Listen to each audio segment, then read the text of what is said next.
Assalamualaikum warahmatullahi wabarakatuh. Halo semua, perkenalkan nama saya Azatul Rohmah dari Prodi Dikira Seni dengan nomor induk mahasiswa 191471001 Fakultas Seni Rupa dan Desain Institut Seni Indonesia Surakarta. Nah, pada kesempatan ini saya akan membahas mengenai karya tapestri saya dengan judul Sirius dan Letter S. Pada tugas pertama, saya mengambil tema Bintang Sirius. Bintang Sirius memiliki deskripsi bahwa pada peradaban Mesir tumbuh dan berkembang dalam kultur masyarakat yang sangat dominan dengan unsur paganisme, di mana sangat banyak dewa yang dipuja dan disembah. Capaian Mesir kuno ini juga merupakan perwujudan dan pemikiran terdalam terhadap inovasi, estetika, dan kepercayaan. Bangsa Mesir kuno adalah bangsa yang memiliki banyak catatan dan capaian dalam sejarah peradaban manusia. Segenap catatan dan capaian itu menunjukkan tingginya peradaban Mesir kala itu. Sirius, bintang paling terang di langit malam yang merupakan bagian dari rasi Canis Major. Dalam bidang langit, Mesir kuno memiliki tradisi dan telaah terhadap satu bintang populer di langit. Ia bernama Sirius. Sirius adalah bintang paling terang di langit malam yang dapat dilihat tanpa menggunakan teleskop.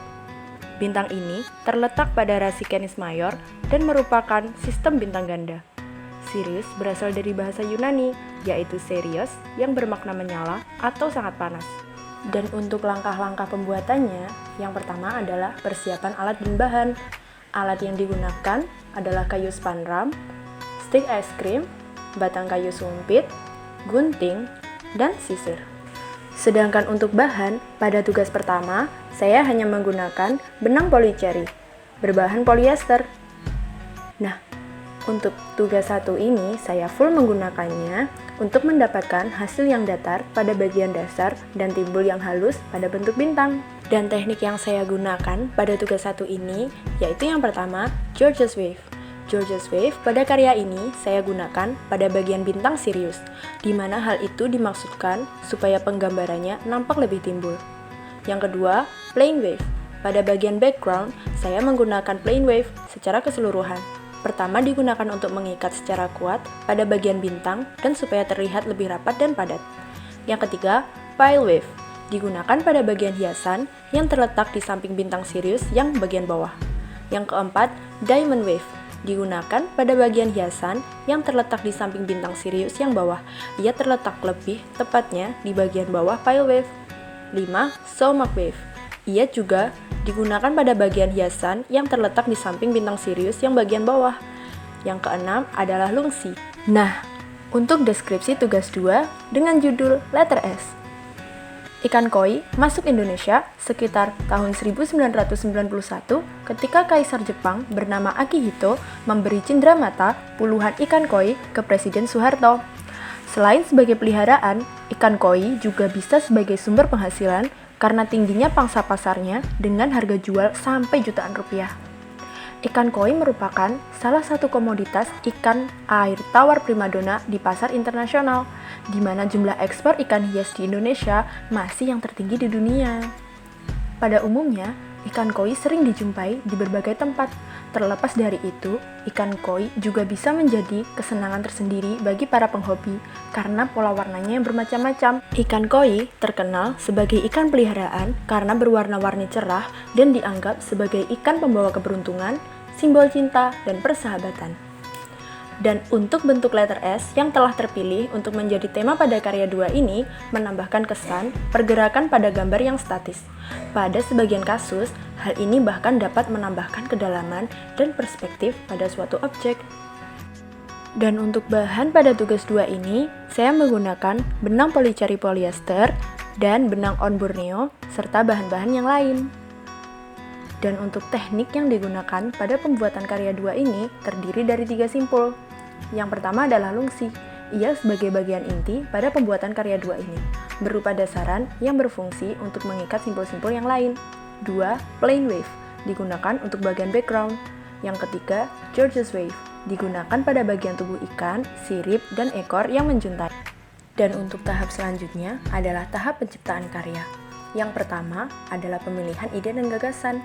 Hal tersebut dirasa sangat penting supaya penciptaan karya maksimal, serta dalam pemaknaannya memiliki tujuan yang jelas. Kedua, pembuatan desain. Desain dibuat pada media sebesar kayu spandram, supaya hasil tapestri tidak melenceng atau lebih kecil atau lebih besar. Pada kenyataannya, memang terkadang ketika proses pembuatan bahan, lungsi akan sedikit tertarik, sehingga keluar dari garis desain yang telah ditentukan. Namun, dengan adanya desain, maka kekeliruan tersebut dapat diminimalisir. Ketiga, penempelan desain pada spandram bertujuan supaya desain tidak bergerak sehingga mempermudah pada proses pembuatan karya. Yang keempat, membuat simpul plain wave terlebih dahulu untuk mengunci, sehingga simpul tidak akan mudah lepas setelah karya siap dilepas. Yang kelima, dilanjutkan simpul berikutnya secara berkala dari bawah ke atas. Dan untuk menyambungkan dua warna, saya menggunakan dua jarum langsung dan mengaitkan antara dua benang, sehingga hal tersebut membuat perpindahan warna terlihat lebih halus. Yang keenam, untuk George's Wave, saya menggunakan teknik lompatan, yaitu untuk bagian belakangnya tetap dilewati oleh benang pakan setelah selesai diberi George's Wave, sehingga benang lungsi tidak akan tertarik dengan benang pakan bagian kiri dan kanan. Yang ketujuh, setelah seluruh desain telah ditutupi oleh benang atau sudah selesai dengan keseluruhan bagian, maka tahap selanjutnya adalah pelepasan lungsi dari kayu spandram. Hal tersebut harus dilakukan dengan perlahan karena ditakutkan benang lungsi akan putus. Kedelapan, untuk George's Wave, tahap yang paling penting adalah dilakukannya perapian dengan gunting, sehingga untuk tinggi masing-masing bagian akan sama, sehingga akan terlihat lebih rapi.